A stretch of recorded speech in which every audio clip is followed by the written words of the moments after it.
I think what recruiters can do is fix that generic email. Little things that you can do. I shouldn't get a rejection dang near at the moment I hit send. Like, Hmm. it took me 20 minutes to fill out your application.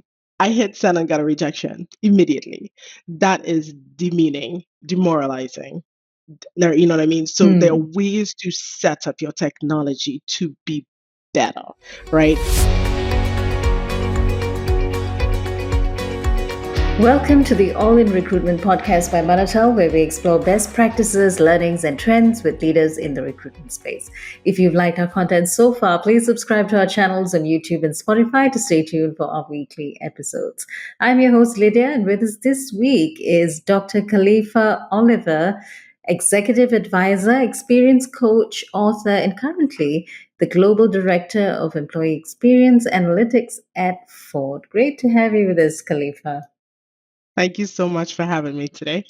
So tell us how you came to specialize in employee experience, Khalifa. I mean, why is this particularly important in the business environment today? Yeah, so my background is industrial organizational psychology, which is that balance between data analytics, like advanced modeling, and then looking at the micro elements of work.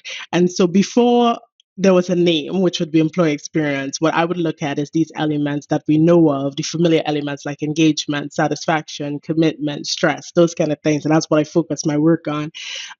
As I continued in this space, I saw a need to look at it holistically. And one of the places that I saw it was on the customer side. I looked at customer analytics, I looked at Hmm. customer experience work, and I could see where there were innovations there.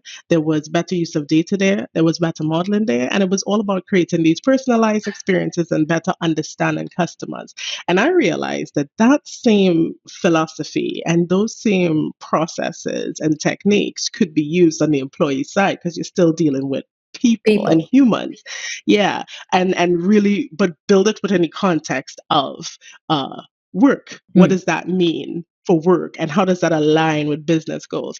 And so that became like my passion, my mission.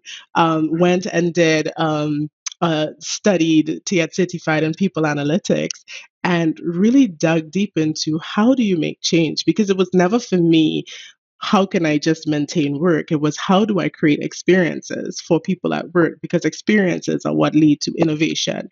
Experiences are what lead to non-toxic environments. Experiences are what makes people feel set up for success and are able to meet business goals. And so for me, that became the thing that was really important. To the part of your question where you ask, why is this important Hmm. in the current business environment? Is because the current business environment is there's a emphasis on technology, a lot of emphasis on technology, and we know the impact technology can have, but taken without the context of people, it makes no sense. And so in order for the maximization or optimization of how we apply technology, we need the creative elements and the innovative elements of people. So how do we get the best out of them in Hmm. order to get the best out of the products that we provide and services that we provide to the public? Khalifa, just looking back at your observation where the customer experience can be applied onto the employee experience, are there specific elements or are there certain fundamental factors that cannot change or factors that you need to think about that runs parallel between the two? Yeah. One is the idea of personalization, right? In customer experience, every customer is viewed as an individual, despite the fact that you're measuring them in aggregate. And Hmm. so, one of the examples I also use is why if a friend and I are sitting next to each other in that same moment and we're both scrolling, searching for two different things. I'm searching for an orange dress, she's searching for a purple dress. Our feed suddenly gets filled with advertisements for, I'm getting a bunch of orange dresses, she's getting personal, she's getting those for, sorry, purple dresses. What that means is there's an element in this algorithm that recognizes these two are customers, but these two are individuals. Mm. When we look at employees, we tend to look at employees as this monolith, right? If I make a decision, if I do a process, it's for this one thing, this one group. And that's not how humans are. And we recognize in our own businesses, that's not how humans are. That's not how people are. You can't make blanket procedures and policies. You could make broad-based guides in which people can follow. But when you're really trying to execute on experience, you have to recognize the individual, which I think is something that we need to learn a lot more from that side. Now, the biggest thing that I tell people when looking at the customer experience versus the Mm. employee experience is that the work situation and the experience as a customer, they're different. One is a strong situation and one is a weak situation. Work situations are strong. I can't just say I hate my job and leave. that there's too much things Mm. that ride on my ability to be employed, and depending on where you are, it's stronger. Like if you're in the US, in many cases your healthcare depends on you having a job, whereas if I'm a customer, it's a weaker situation. I walk into store A, I don't think I'm being treated well there. I put my stuff back on the shelf and walk across the street to store B, Mm. right? So I have more options to move around more freely as a customer. Whereas an employee, if my experience is bad, I have to create situations to cope with that experience until I can probably leave that experience if they're viable options, if my skills can transfer, because I could pick up and walk across the street and say I'm going to work over there. They'll probably call the police for me. So I can't do that. But so it's just balance and Mm. creating context. So you can learn from them, but recognizing the differences in context and stakes for somebody who's a customer versus an employee. Mm. And in your experience, what kind of unique challenges might come when you're trying to modernize the employee experience in a traditional large company? Mindset. Mm. Mindset is one of the biggest things, right? Traditionally, employees are viewed just on the wrong side of the balance sheet. You're an expense. You're not you're a cost center. You don't bring in income, any company. So what is the point of investing, right? Traditionally, the employee experience feels like a nice to have. The main thing you need to Mm. have are what we call the transactional approach to HR. I pay you your salary. I hire you. I fire you. I promote you if I need to. That is it. It's a transaction that occurs between the organization and the person. Having a good experience just seems like a luxury to Mm. many companies. And that's just the traditional approach. Bear in mind that traditionally, work has been centered on the manufacturing approach, where we're all on an assembly line, we work a certain amount of hours, I'm exchanging these hours for what I produce. And so that has been taken into the office. And while technology has changed and while the experiences have changed as to what work looks like, we have not shifted that mindset. The mindset, which is very hard for a lot of people to understand, you're actually paying for skill, not hours. Right? Which is Mm. one of the reasons you hear more of the debates about remote work, because conceptually, right, it's the idea that you're paying me for my skill. And if my skill traditionally would take the average person 4 hours and it takes me an hour, that's still 4 hours of work to scale. And Mm. so it's reframing how people see employees. And that is a big challenge in large companies. The other big challenge in large companies is the way to get people more data savvy Mm. and more data driven and to trust data a lot more. It's tough because you have a lot of systems that just don't talk to each other. So the data is not getting through the systems. And so one of the biggest problems is that you add data, like you see all these companies add an AI, you add data, you add a process, you add a model, but you have not created organizational readiness Mm. for these technologies to be used to be more efficient in your organization. Now, going back to recruiters, how can they be seen as architects, so to speak, of employee experience? Being the very first point of the candidate interaction. What might be their Yeah, role there? I sometimes call recruiters the doulas, right? You're the first person that somebody interacts with. You are my introduction to the experience, Mm. right? So if I go into a store, let's go back to the customer side. If I go into a store and I step in, and my first experience with the first person in the store is pleasant, the rest of my experience feels better, right? Because I'm not constantly looking to see what I'm going to get in the next argument with somebody, or somebody's going to be rude to me, or I feel like I'm by myself and I can't ask a question to the sales floor, right? That's the role of the recruiter. You are their first experience. You're the person who makes them go, if this is how this experience goes, if I worked here, what would be the rest of my experience, right? I tell people, like, I had one of the world's best recruiters in one of the jobs that I had. Mhm. The worst company ever. The Hmm. worst job I've ever had in my life, and she was my Best best recruiter. recruiter. Best recruiter. Yeah. And I love her to this day. If she calls me, I love her to this day. And half the reason I went in, because I was like, but my experience was so good with her. It can't be that bad. Hmm. They have that job. They're the smile you see when you walk in. They're the person that you trust. They're the person who, if you're doing a tour or hike, there's somebody who will hold your hand and help you go over the tough thing. That's the role of the recruiter, and it's an important role. Um, it's a hard role, Hmm. but I think it's an extremely important role. Now, coming back to creating that initial, employee experience, making it compelling enough, similar to the one that you had, right? You remember that experience more than you remember your experience in that job. So, one of the most common missed opportunities when it comes to creating that sort of compelling initial employee experience. I mean, it's all in the details, I would imagine, too, right? Yeah, it's in humanizing the experience from the moment the person enters your system as a candidate. That's often a missed experience. It often feels inhumane or inhuman Hmm. um, at the moment of entry, right? It feels generic. You go into the company feeling like a number, and that's usually the toughest part.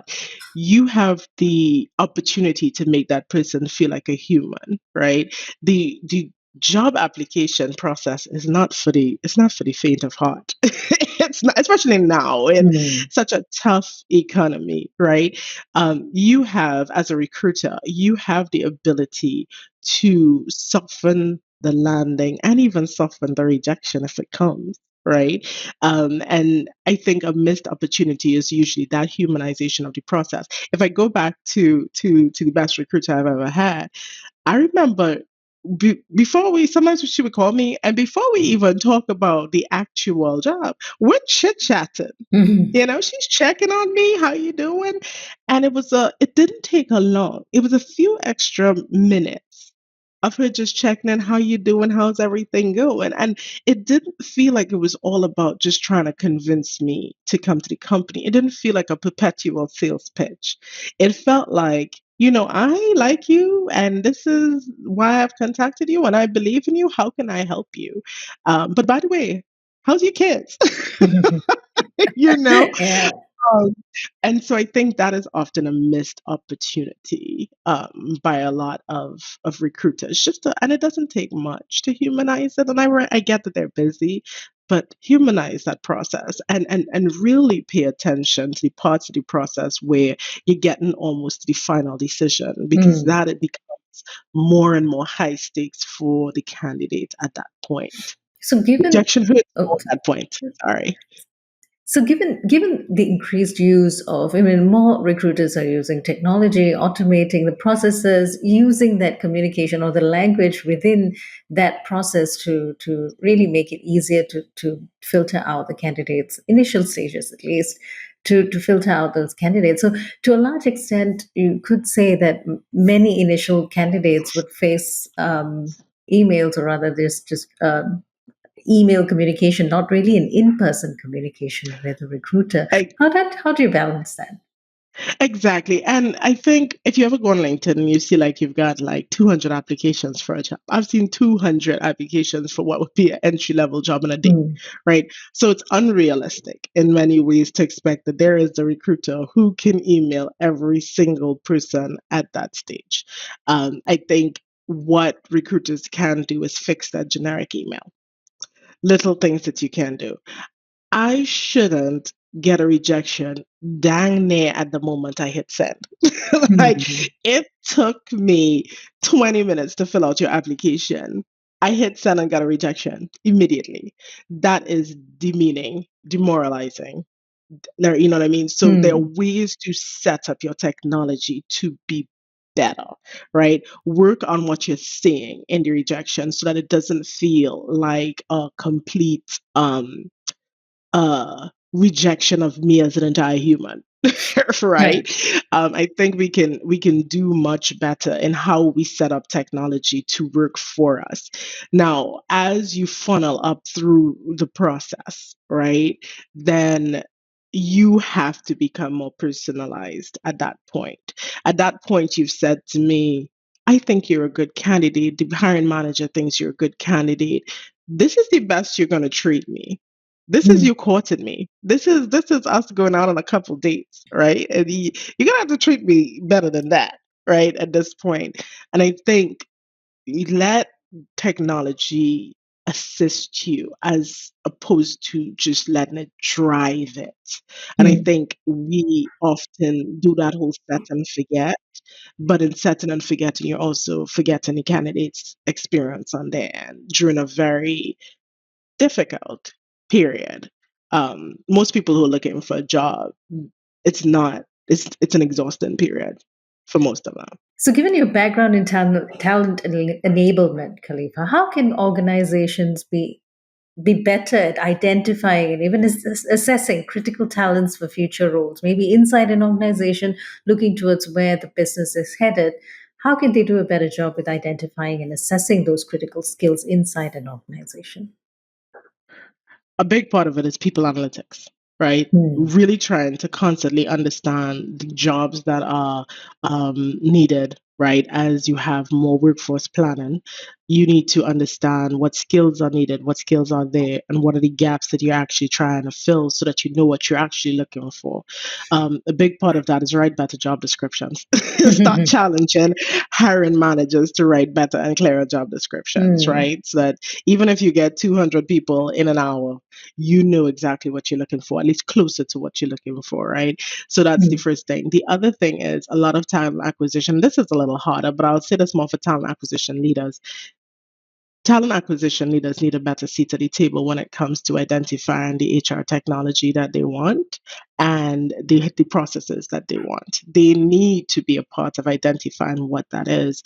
In many cases, and too often, we see that the people who are making the decision on that technology are not the people using that technology. Hmm. And you end up with technology that does not optimize the experience for the candidate, and then who gets blamed? Talent acquisitions professionals who had nothing to do with it, right? In some cases, I see that it's even chosen by IT. Why is IT by themselves making a decision for talent acquisition alone? And so, really trying to look at how to optimize that. I think talent acquisition leaders have to get involved in the technology decision making Hmm. process as well, because that also helps them understand the skills not only needed on their teams, Right. because I don't think we really take a look at our talent acquisition teams sometimes well enough. But what skills do I need on my team to identify what I'm looking for? But what are the actual gaps that I am looking for so that the decision that I make to move somebody to the next stage or recommend somebody to the next stage isn't because we had a really good conversation, Hmm. right? Yeah. So I think it's that balance of those things, and again, really skilling up on you know HR tech. It's going to be big. Hmm. And that yields the data that you would use for decision making eventually, and you'd be able to Exactly. update that. So you've got a Exactly. great foundation as to what you have and what you would like to have in future. Exactly. Exactly. And how does that evolve? Right. Yes. And so on that note, what advice would you give recruitment professionals looking to become more strategic and even more data driven in their approach, Kalika? I'd say this is a problem for a lot of people. Mhm. So I don't want talent acquisition people to feel some type of way. Mm. But I think it's really just starting to understand the basics of data, right? In many cases, we can see a lot of data reports start asking questions about those reports, right? Data itself is a truth teller, but people who put data together can lie. Mm. you know, Data can be misrepresented very easily if you don't learn how to question the data that you're looking at and you're looking for, right? And I think just to understand basic concepts in those things. So, a metric that a lot of talent acquisition professionals look at is time to fill, Mm. right? Not my favorite metric. Why?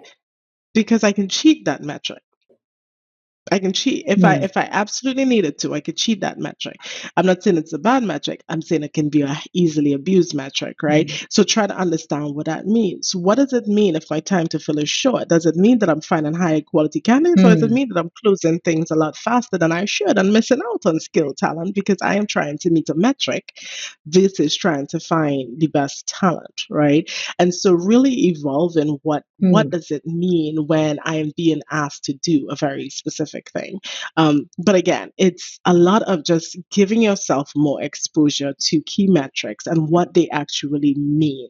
But apart from that, looking at alternative metrics that other organizations use, other parts of the business use, and wondering how can that apply to what I do. I think that really makes data a little bit more democratized and Mm. conversational for people. Data needs to feel relatable because in many, many ways, data is intimidating. So nobody needs to go in and be a data scientist overnight. There's a reason people take extensive courses and classes and have degrees in it. You don't need to be a coder. You just need to be an avid consumer of Mm. data and then question that data as much as possible within conversation. And I think that helps have that conversation. Well, thank you so much for your time and your insights, Khalifa. It's been great to hear from you. So, for whoever's listening in who might want to continue a conversation or has heard something that they want to speak to you more about, where can they connect with you? The most popular place to find me is me running my mouth on LinkedIn. You look me at Kalifa Oliver, or you can find my coaching and experience consultant site, and that is at Dr. Kalifa O. And social media, if you're looking for me, all the media platforms beside X, I'm not on that, Mm. is at Dr. Khalifa O. And of course, if you're looking for me, you can find my book. And I think I yes, love the book. where I talk about all of this stuff across the life cycle of employee experience, starting with recruiting, off to offboarding. Great. It's been a real pleasure, Dr. Khalifa. So, it's hearing the insights from a practitioner who's looked at things from a consumer perspective is definitely, is definitely valuable for those listening in, especially those who want to switch their strategies or switch their perspective on talent acquisition and how you deal with the employee experience in this sense. So, thank you again for your time and your insights. It's been a real pleasure talking to you. And we have been in conversation with Dr. Kalifa Oliver, Executive Advisor, Experience Coach, author, and currently the Global Director of Employee Experience Analytics at Ford. Thank you for joining us, and remember to subscribe to stay tuned for more weekly episodes from All in Recruitment.